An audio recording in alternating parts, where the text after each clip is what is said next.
Hello everyone, welcome back to my YouTube channel. तो दोस्तों, आज मैं आपके साथ इस वीडियो में शेयर करने वाली हूँ कि पीरियड्स के दिनों में महिलाओं को पूजा कैसे करनी चाहिए।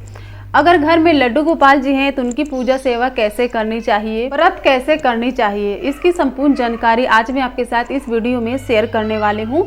तो अगर आपको ये वीडियो पसंद आती है तो लाइक कीजिएगा, चैनल पर नए हैं सब्सक्राइब कीजिएगा, बेल आइकन प्रेस करना बिल्कुल न भूलिएगा ताकि मेरे आने वाले हर वीडियो नोटिफिकेशन सबसे पहले आप तक पहुँचे। दोस्तों, कहा जाता है कि पीरियड्स एक भगवान का दिया हुआ वरदान है। अगर ये न हो तो महिला इसके बिना अधूरी मानी जाती है।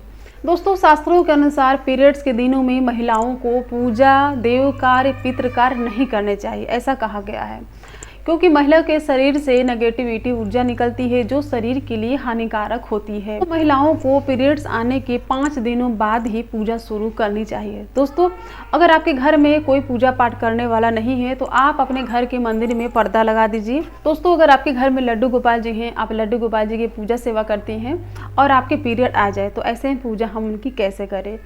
तो दोस्तों, अगर आपके पीरियड आ जाते हैं तो ऐसे में आप अपनी पूजा सेवा दूसरों से करा सकते हैं। अगर आपके घर में कोई अन्य दूसरा व्यक्ति है तो आप अपनी पूजा सेवा दूसरे को दे सकते हैं, वो आपके पूजा सेवा लड्डू गोपाल जी की कर सकते हैं। अगर आपके घर में कोई अन्य दूसरा व्यक्ति नहीं है लड्डू गोपाल जी की पूजा सेवा करने वाला, तो ऐसे में आप अपने घर के मंदिर में पर्दा लगा दीजिए। आप मानसिक रूप से लड्डू गोपाल जी की पूजा सेवा कर सकते हैं। आप मानसिक रूप से लड्डू गोपाल जी को स्नान कराइए, उनको वस्त्र धारण कराइए, चंदन की सेवा दीजिए, इस तरह से फिर उनको भोग लगाइए। तो इस तरह से आप मानसिक पूजा लड्डू गोपाल जी की कर सकते हैं।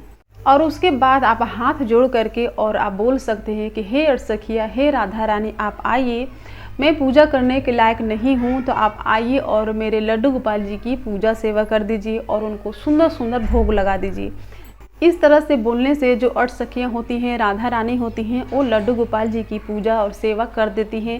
घर के मंदिर में के जितने भी कार्य होते हैं वो अष्टसखियाँ और राधा रानी आकर के कर देती है। बस आपको हाथ जोड़ करके अष्टसखियाँ और राधा रानी का आवाहन करना है, आवाहन करके और उनको बोलना है कि आप आइए और मेरे मंदिर के लड्डू गोपाल जी की पूजा सेवा कर दीजिए, उनको भोग लगा दीजिए। तो इस तरह से उनकी पूजा सेवा हो जाती है। फिर हो गई दोपहर की कि दोपहर में लड्डू गोपाल जी को हम विश्राम कैसे कराएं। तो विश्राम कराने के लिए भी आप अष्टसखी राधा रानी का आवाहन करके और उनको हाथ जोड़ करके आप बोल सकती हैं कि हे अष्टसखी, हे राधा रानी, आइए और मेरे लड्डू गोपाल जी को भोग लगा करके विश्राम करा दीजिए। तो इस तरह से बोलने से अष्टसखी राधा रानी लड्डू गोपाल जी को भोग लगा करके और फिर उनको विश्राम करा देती हैं। अब रह गई बात कि हम लड्डू गोपाल जी को उठाएं कैसे, क्योंकि जब हम लड्डू गोपाल जी को विश्राम कराते हैं तो 4 साढ़े 4 बजे फिर उनको उठाना भी होता है। तो उठाने के लिए भी बस अष्टसखी और राधा रानी का आवाहन कीजिए। अष्टसखियाँ और राधा रानी आएंगी और आपके लड्डू गोपाल जी को उठा देंगी। उठाने के बाद आप फिर उनको बोलिए कि आप मेरे लड्डू गोपाल जी को सुंदर सुंदर भोग लगा दीजिए। तो अष्टसखी राधा रानी आप लड्डू गोपाल जी को भोग भी लगा देंगी। इस तरह से लड्डू गोपाल जी की शाम की पूजा सेवा पूरी हो जाती है। अब बात हो गई कि हम रात में लड्डू गोपाल जी को सुलाए कैसे। सुलाने से पहले लड्डू गोपाल जी को भोग भी लगाना होता है।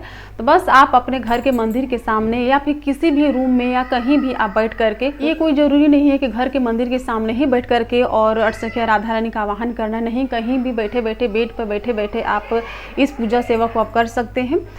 आप अपने घर के मंदिर के सामने बैठिए या अपने बेड पर बैठिए, बैठ करके और अष्टसखी राधा रानी का आवाहन कीजिए कि हे अष्टसखी, हे राधा रानी, आइए और मेरे मंदिर के लड्डू गोपाल जी को भोग लगा करके और सुला दे। तो अष्टसखियाँ आएंगी और लड्डू गोपाल जी को सुंदर सुंदर भोग लगा करके और सुला देंगी। तो इस तरह से हो जाती है लड्डू गोपाल जी की पूजा सेवा पीरियड्स के दिनों में।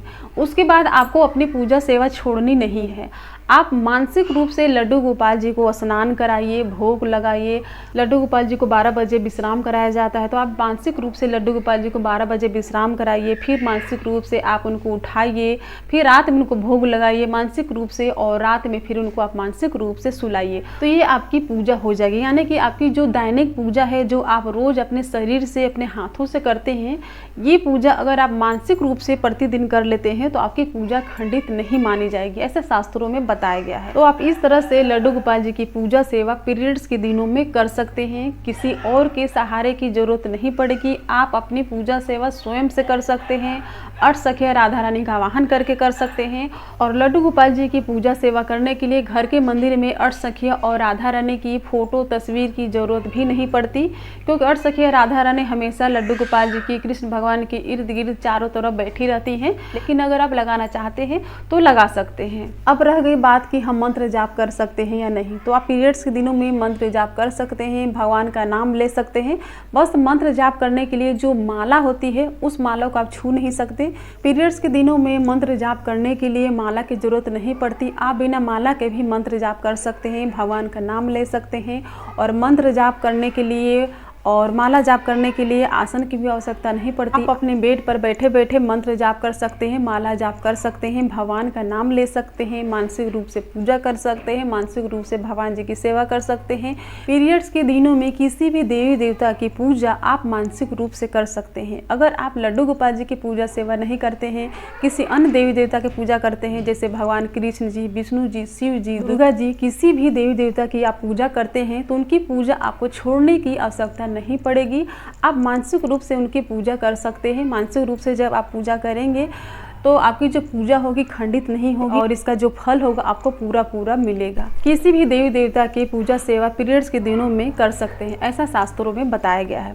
और दोस्तों अब रह गई बात कि पीरियड्स आने के कितने दिनों बाद हम भगवान जी की पूजा सेवा करें। पीरियड्स आने के 5 दिनों बाद ही पूजा सेवा करनी चाहिए। दोस्तों कुछ लोगों के पीरियड 3 दिनों तक होते हैं, तो वे चौथे दिन सर धो करके और 5वें दिन से, यानी 5वें दिन भी सर धोना होगा, 5वें दिन से सर धो करके और पूजा सेवा कर सकते हैं। लेकिन पीरियड्स के आने के बाद 5वें दिन कम से कम 2 बार बाल धोने चाहिए, एक चौथे दिन और दूसरा 5वें दिन बाल धो करके और उसके बाद ही पूजा करनी चाहिए।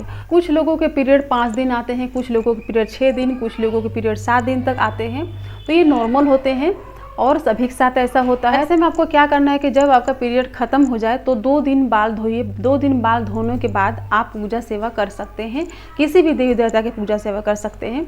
कम से कम 2 बाल जरूर धोने चाहिए। अब रह गई बात कि हमने व्रत का संकल्प लिया है, तो पीरियड्स के दिनों में हम पूजा सेवा कैसे करें। तो अगर आपने व्रत का संकल्प लिया है, जैसे 16 सोमवार का व्रत का संकल्प लिया है या शुक्रवार का, किसी भी व्रत का अपने संकल्प लिया है, क्या कर सकते हैं कि अपनी पूजा सेवा आप दूसरों से करा सकते हैं। अगर पूजा करते करते आपके पीरियड्स आ गए तो आप अपनी पूजा अपने हस्बैंड से करा सकते हैं, आप या फिर आपके घर में कोई अन्य दूसरा व्यक्ति है तो आप उनसे भी करा सकते हैं। अगर आपके घर में कोई पूजा सेवा करने वाला नहीं है तो ऐसे में आपको अपना व्रत छोड़ना नहीं है, आपको अपना व्रत पूरा करना है और व्रत के जो नियम होते हैं वो भी पूरा करना है। बस आपको पूजा नहीं करनी है, बस आपको अपनी पूजा शारीरिक रूप से न करके मानसिक रूप से करनी होगी। तो इस तरह से आप अपनी पूजा करेंगे तो आपके व्रत जो होंगे खंडित नहीं होगी और आपके जो व्रत होगा पूरा हो जाएगा। अब रह गई बात कि नवरात्रि में पीरियड आ जाए तो ऐसे में हम पूजा शुरू कैसे करें। तो अगर आपने नवरात्रि का व्रत किया है और बीच में पीरियड आ जाते हैं तो आप अपनी पूजा अपने घर में किसी अन्य सदस्य से करवा सकते हैं और आपके घर में कोई अन्य दूसरा व्यक्ति नहीं है तो ऐसे में आप अपनी पूजा किसी पंडित पुरोहित से करा सकते हैं। तो दोस्तों मैंने आपको इस वीडियो में बताया कि पीरियड्स के दिनों में महिलाओं को पूजा सेवा कैसे करनी चाहिए, व्रत कैसे करनी चाहिए, लड्डू गोपाल जी की सेवा पूजा कैसे करनी चाहिए। तो आई होप वीडियो पसंद आई होगी तो लाइक कीजिएगा, चैनल पर नए हैं तो सब्सक्राइब कीजिएगा। फिर मिलूंगी नए वीडियो के साथ, तब तक के लिए हरे कृष्णा, राधे राधे।